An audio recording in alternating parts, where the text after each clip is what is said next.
Adam Thornwell and Lila Maren's whirlwind romance ended in terror when 3 days after their wedding, Adam was declared dead, only to reappear a week later, revealing a shocking scheme no one could have imagined.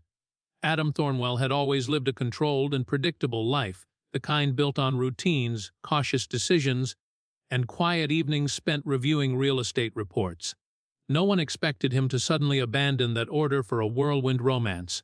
But that was exactly what happened when he met Lila Maren. She entered his life quickly and with a charm that felt almost unreal. She laughed at his awkward jokes, praised his success, and told everyone she had finally found a man she could trust. To Adam, who had spent years alone, her attention felt like sunlight after a long winter.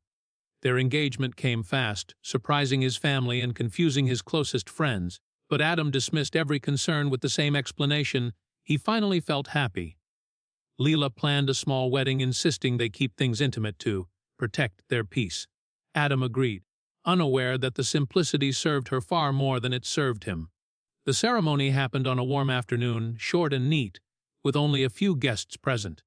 Those who attended noticed Lila's cold expression during the vows, but no one wanted to ruin the day by questioning it. Adam seemed proud, hopeful, and ready to begin this new chapter without hesitation. 3 days later, everything collapsed. Adam was found motionless on the kitchen floor of their new home. The scene looked strangely clean, as if someone had wiped away any trace of disruption. Lila reported the death with a steady tone that unsettled the emergency responders. She claimed Adam had complained of dizziness earlier that morning and suddenly dropped without warning. Investigators expected panic or grief, but she spoke with a controlled calmness that didn't match the moment. Before Adam's family could process the news, Lila announced that she had made burial arrangements. She chose a closed coffin despite the absence of injuries and insisted on handling everything herself. She dismissed suggestions of an autopsy, saying Adam always wanted a peaceful resting place without medical interference. Her speed left everyone stunned. By the next morning, Adam was already buried. The funeral was short, and Lila left immediately afterward, giving the impression that she wanted to distance herself from the scene as quickly as possible. Claire, Adam's sister, felt a deep unease from the moment she saw Lila at the burial. She noticed how Lila avoided making eye contact and how she showed no signs of mourning. Claire remembered Adam as a healthy man who exercised daily and maintained regular checkups. Nothing about his sudden collapse made sense. The timing felt too sharp, too convenient, and too organized to be natural. She couldn't shake the feeling that the burial was arranged with speed, not out of grief but out of fear.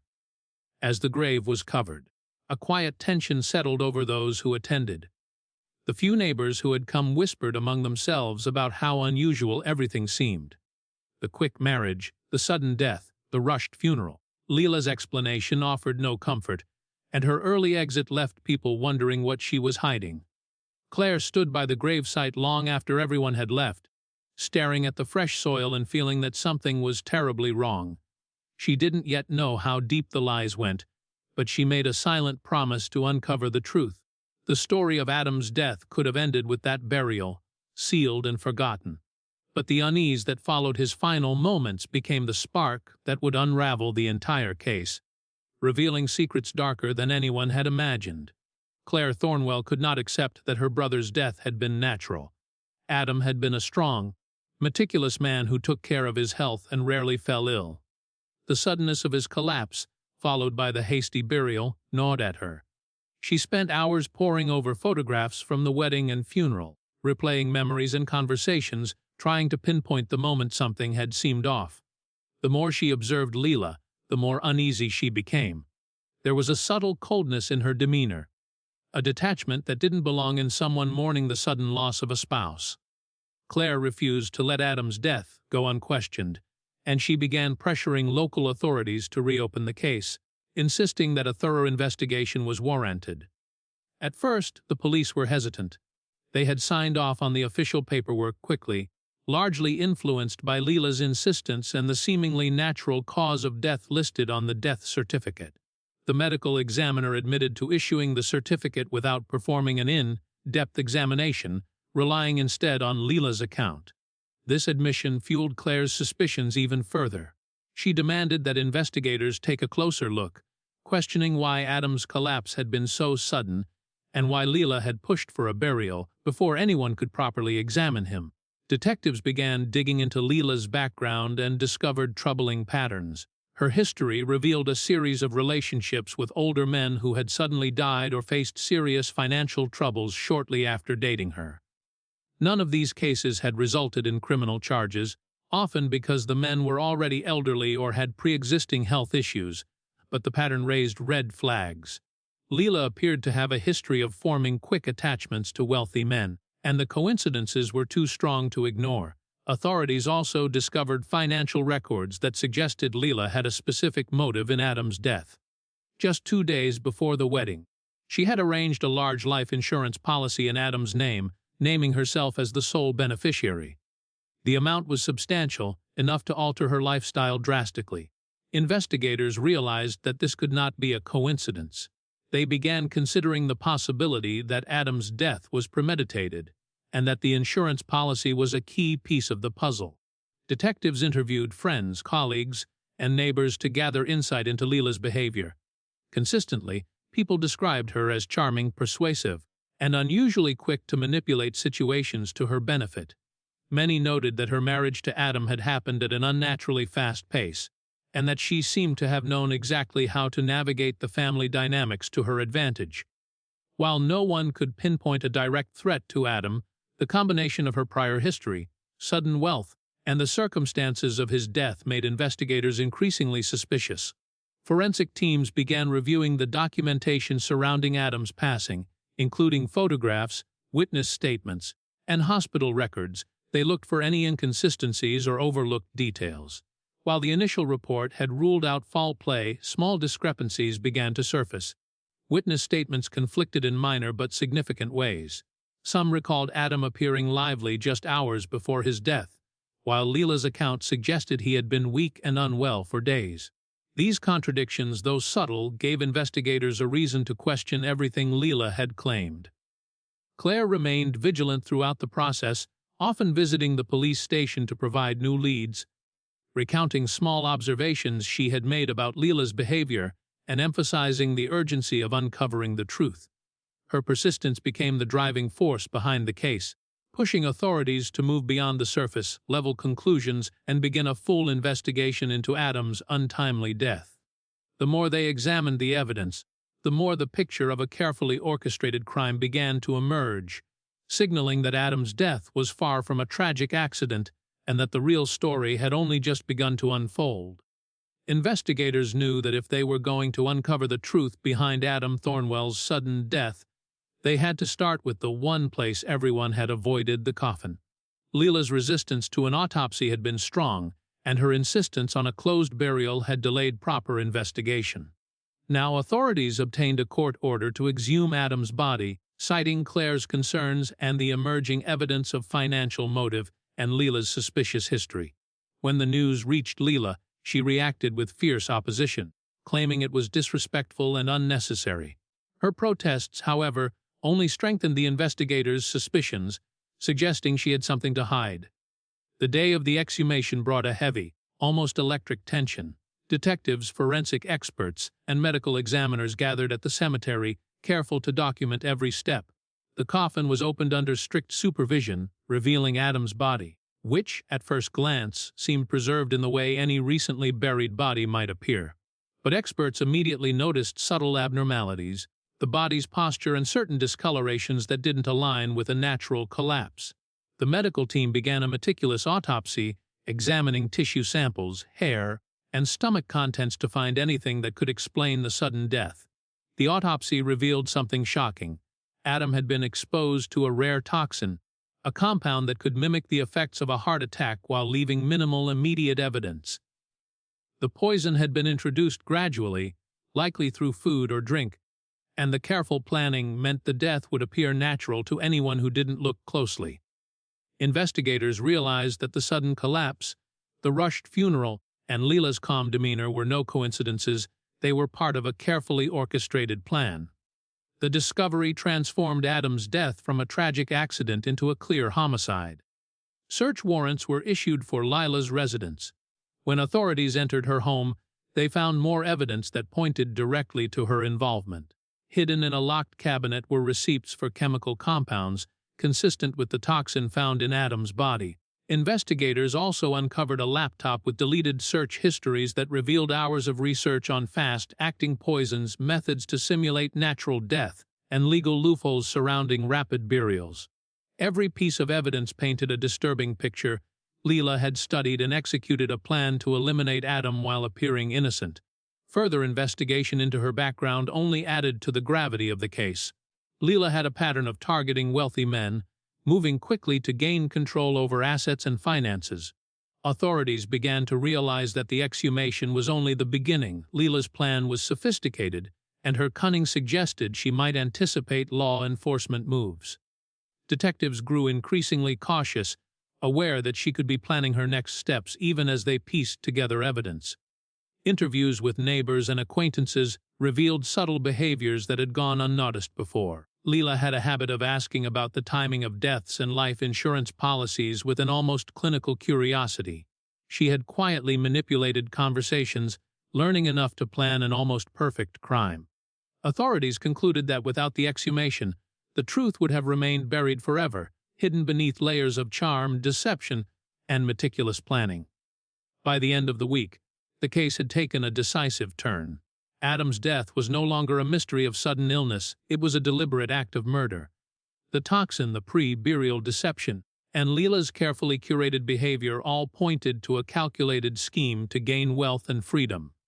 Detectives knew that while they had uncovered the method of murder, the investigation was far from over. The next step would require tracing Lila herself, and they were prepared for a pursuit that promised to be as dangerous as it was shocking. The quiet suburb where Adam had lived and died was about to become the stage for a chase that no one would forget. The discovery of the poison and Lila's careful planning forced investigators to shift focus from evidence collection to locating her. Lila's sudden disappearance intensified the urgency. Her home had been emptied with alarming precision, leaving behind nearly all her personal belongings, wedding gifts, and even her phone. It was clear she had prepared for this escape in advance. Authorities reviewed the few surveillance cameras that had captured her movements, piecing together a timeline that showed her leaving the neighborhood in a dark SUV, just hours before the search warrant was executed. Every detail suggested she was not merely fleeing the city. She was attempting to vanish entirely. Detectives worked around the clock, tracking financial transactions that revealed more about her escape plan. Large withdrawals from multiple accounts indicated she had stocked cash along a pre-planned route, avoiding obvious digital footprints. Investigators suspected she was meeting someone who could assist her in crossing state lines or even leaving the country. As they dug deeper, they discovered a connection to a man with a criminal history, an individual known for helping fugitives establish new identities. Lila's ties to him suggested a level of sophistication and premeditation that went far beyond the poisoning of her husband. Days passed, and every lead seemed to hit a dead end. The city and surrounding towns were saturated with alerts, and yet she remained elusive. Authorities began coordinating with state police and the FBI, expanding the search area and analyzing travel patterns. They combed through traffic cameras, monitored social media activity, and questioned anyone who might have encountered her. Each piece of the puzzle hinted at an escape meticulously planned to the smallest detail. Amid the search, a breakthrough arrived unexpectedly. A woman came forward, requesting protection and claiming she had critical information about Lila's whereabouts. The informant revealed that Lila intended to flee across the border under an assumed identity that evening. She provided a precise location where Lila had been sighted, describing the safe house in detail. The police immediately organized a rapid response team to intercept her before she could disappear again. When officers arrived at the safe house, they found signs of a hasty departure: overturned furniture, open drawers, and a window slightly ajar. But Lila herself was gone. Instead, there was something entirely unexpected. A man was tied up in the corner, weak but alive. It was Adam. He had been hidden in a room, gagged and restrained, likely drugged to prevent escape and keep him silent while Lila carried out her plan. Investigators realized that the murder they had believed was complete had been staged. Lila had planned to eliminate Adam entirely, but had instead kept him alive, hidden and controlled.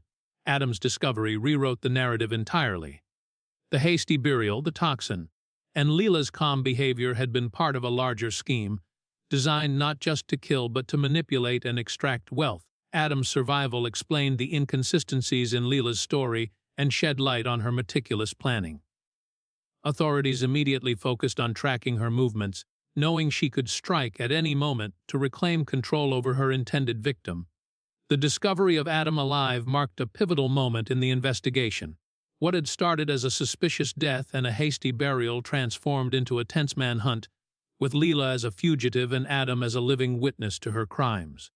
Investigators understood that the next hours would determine whether justice would finally catch up to a woman whose cunning and cruelty had nearly succeeded in hiding the truth forever. The quiet suburb that had once seemed safe was now a battleground of strategy, survival, and an unfolding drama that would shock everyone involved. Hours stretched into a tense morning as authorities worked to secure Adam Thornwell and piece together what had truly happened. He was weak, dehydrated, and disoriented, but remarkably coherent, able to recount the harrowing days he had endured at the hands of Lila Maren. Investigators listened intently as he explained how she had orchestrated the entire scheme, the sudden collapse in the kitchen, the rapid burial using a substitute body, and the meticulous steps she had taken to access his finances while keeping him alive. Every detail added layers of complexity to a plan that had seemed almost impossible to execute, and yet it had nearly worked. Adam's survival changed everything. What had been a murder case was now a combination of attempted murder, fraud, and abduction. Detectives realized that Lila's confidence and calm demeanor had been deliberate, a calculated effort to mislead everyone around her. Every interaction she had staged, from her insistence on a closed coffin to her early departure from the burial, was part of a strategy to convince authorities and family alike that Adam's death was real. Forensic teams continued to examine the scene where Adam had been held. They found traces of chemicals used to sedate him, evidence of restraints, and signs that the room had been modified to prevent escape. Lila had created a temporary prison with chilling precision. While investigators secured Adam and gathered evidence, law enforcement agencies across the state mobilized to locate Lila. Alerts were issued to border checkpoints, airports, and transit hubs. Digital surveillance intensified, and financial institutions monitored unusual transactions in real time. Authorities now had a clear profile of her movements, her methods, and her possible destinations. Every lead suggested that she was prepared for a long-term escape, equipped with forged identification, cash reserves, and a network of contacts willing to help her vanish. The breakthrough came when an officer spotted her at a small border town, attempting to use a false passport to leave the country. She had altered her appearance slightly, but had underestimated the coordination between agencies and the tracking of her financial activity. Authorities approached cautiously, aware of her intelligence and capacity for deception. Lila did not resist arrest, a fact that seemed almost staged, as if she had expected to slip past unnoticed but had calculated the risk of capture. She was taken into custody immediately, ending the manhunt that had gripped multiple jurisdictions. Once in custody, Lila was interrogated extensively. Though she remained calm and unrepentant, the weight of the evidence against her was undeniable. Authorities had the exhumed body showing the toxic substances, financial records proving motive, the computer history detailing her research, and now Adam himself as a living witness. Every piece connected her directly to the crime. The investigation, which had begun with a suspicious death and a hasty burial, now revealed the full extent of her manipulation, planning, and audacity. Adam's presence in the courtroom just days after his supposed death was a moment that stunned everyone who had followed the case. Spectators, journalists, and even members of law enforcement watched in disbelief as the man they thought had been buried walked in, alive and determined. His testimony became the cornerstone of the prosecution, revealing not only the mechanics of Lila's crime, but the meticulous thought behind every calculated move she had made. In the weeks that followed, Lila faced multiple charges including attempted murder, fraud, and abduction. Her arrest marked the collapse of a plan so cunning that it had almost succeeded entirely. The story became one of the most shocking cases in recent memory, a gold digger's scheme so sophisticated that it blurred the line between fiction and reality, undone only by the resilience of a man she had assumed was gone forever. Adam's survival ensured that justice would be served, and the quiet suburban town where it all began would never forget the dark and twisted tale that had unfolded in their midst.